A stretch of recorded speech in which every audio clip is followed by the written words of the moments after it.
Selamat sejahtera murid-murid. Jadi untuk hari ini kita akan belajar tajuk bundar perpuluhan. Untuk objektif pembelajaran, murid dapat membundarkan 6 soalan perpuluhan hingga 3 tempat perpuluhan dengan betul. Untuk kriteria kejayaan, murid boleh menyatakan 3 nilai tempat perpuluhan dengan betul dan membundarkan 6 soalan perpuluhan hingga 3 tempat perpuluhan dengan betul. Sebelum kita bermula, kita ingat semula nilai tempat perpuluhan. Okey, di sini ada 3. Okey, yang pertama ni yang cikgu akan gariskan ni, ini ialah nilai tempat per 10. Okey, nilai tempat perpuluhan ini ialah per 10. Kemudian, cikgu gariskan yang 5 ni, nilai tempat dia kita akan panggil sebagai per 100. Okey. Dan yang nilai tempat per 1000. Jadi, kalau murid masih ingat, jadi kita akan ingat nilai tempat perpuluhan ni, yang 4 ialah per 10, untuk 5 nilai tempat dia ialah per 100. Manakala yang bergaris 6 tu pula ialah per 1000.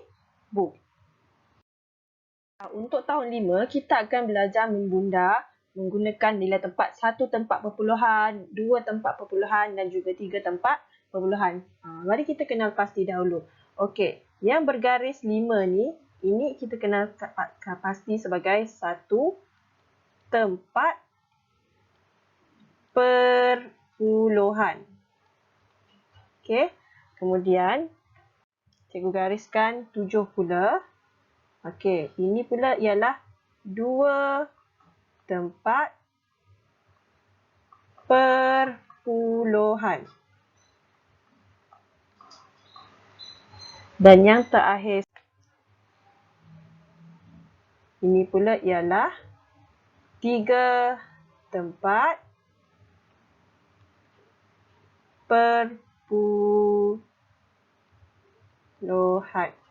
Okey, jadi ingat, yang pertama sekali, 1 tempat perpuluhan, kemudian 2 tempat perpuluhan dan 3 tempat perpuluhan. Untuk hari ini, kita akan jawab sebanyak 6 soalan, iaitu soalan 1, kita akan jawab soalan A, soalan B dan soalan C. Manakala untuk soalan nombor 2, kita akan jawab soalan A, soalan C dan juga soalan E. Okey. Baiklah murid-murid. Dah bersedia? Baiklah murid-murid, kita lihat soalan yang pertama. Okey, muka surat 72, soalan 1A. Bundarkan nombor perpuluhan kepada 1 tempat perpuluhan. Okey, jadi soalan yang pertama ni sifar perpuluhan 52. Jadi kita tulis sifar perpuluhan 53, maaf. 1 tempat perpuluhan. Okey, jadi yang 1 tempat perpuluhan ialah di sini. Okey, kita bundarkan seperti biasa. Kita tanda buat Q. Okey, kemudian kita lihat.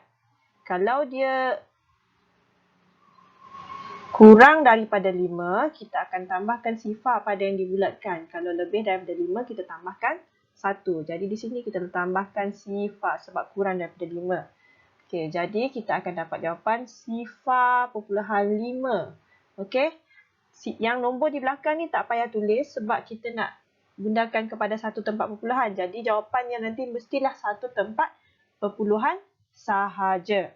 Okey, seterusnya soalan yang kedua, soalan B, bundarkan 29.615 kepada 1 tempat perpuluhan. Sama juga seperti tadi, kita tulis 29.615 pada 1 tempat perpuluhan. Okey, jadi 1 tempat perpuluhan di sini ialah kita tandakan 6. Okey, anak panah menuju ke 1. Kemudian kita lihat 1, maksudnya kurang daripada 5. Jadi kita tambah dengan sifar. Okey, jadi kita akan dapat 29 perpuluhan sifar tambah 6 sama dengan 6. Jadi akan dapat jawapan 29.6. Okey, seterusnya ialah soalan C. 70 perpuluhan sifar 731. Okey, kita nak bundarkan kepada satu tempat perpuluhan. Jadi kita akan tandakan yang ni, sifar ni. Okey, anak panah menuju kepada 7. Okey, sebabkan 7 ni dah lebih daripada 5, jadi kita akan tambah 1 di sini. Kita tambah 1 di sini, yang lain semua tukar jadi sifar yang di belakang selepas tu. Jadi jawapan kita akan dapat 70.1.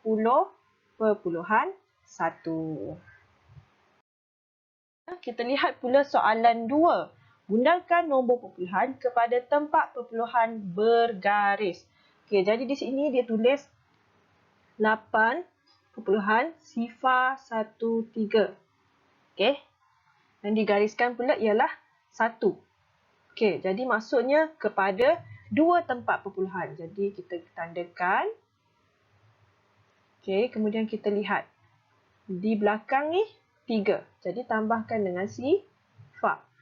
Ya, jadi kita akan dapat 8 perpuluhan sifar tambah 1, 1. Jadi jawapannya ialah 8 perpuluhan sifar 1. Seterusnya, soalan C. 62.94551. Okey. Jadi dia garis yang 5 kan? Jadi kita tandakan 5. Kemudian kita bundarkan. Tandakan di sini.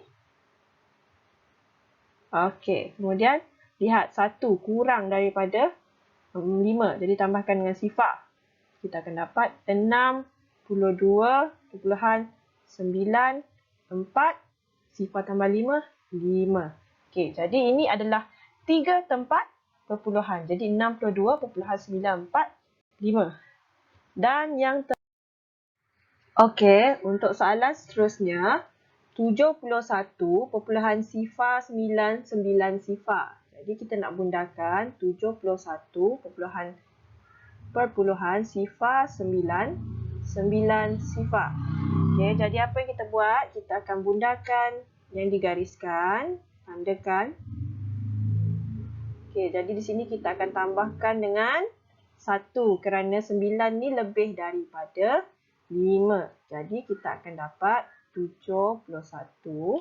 Okey, 1 tambah 9 kita akan dapat 10. Kemudian kita tambah 1 di sini. 1 tambah sifar 1. Jadi kita akan dapat 71.1. Okey, sifar tak perlu ditulis. Untuk latihan, murid-murid sila rujuk buku teks muka surat 72 dan jawab soalan cuba ini, iaitu soalan 1 A, B, C dan soalan 2 A, C, E. Baiklah, itu saja murid-murid. Harap murid-murid boleh jawab soalan. Sekian, terima kasih.